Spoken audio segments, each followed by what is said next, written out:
Hey, to you dog 321 here. Let me fix this. I'm gonna be showing you how to do the coffee grinder. It's actually a breakdance move if you didn't know what that is.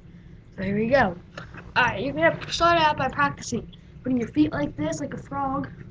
Put your hand like this or like this, and just go up and back. Do that about three to five times. Do it. Alright, that's all I'm gonna do it. Alright.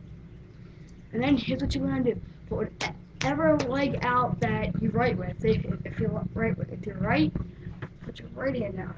Left. I right with my left, so I'm gonna put my left out. Alright, you're gonna be like this. So your hands are gonna be here still, because you came from here to here.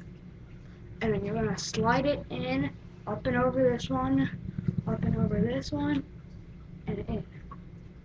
Alright, so from here, remember, you're gonna slide it to this arm, over, this arm, over, and then jump and hop in.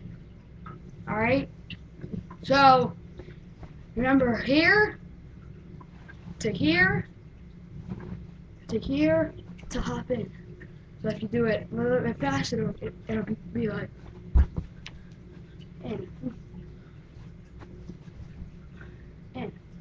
Alright, now if we do it with music, it looks pretty cool. Fix it. Hey.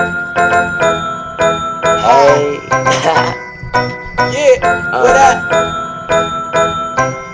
Holla at us. New boy. New boy. New boy. New boy. New boy. New boy. Hey, got So make sure you practice that. If you want to stretch out for that, just like go up like this, pull your leg up, stretch or something. Alright, thank you. Bye. Peace.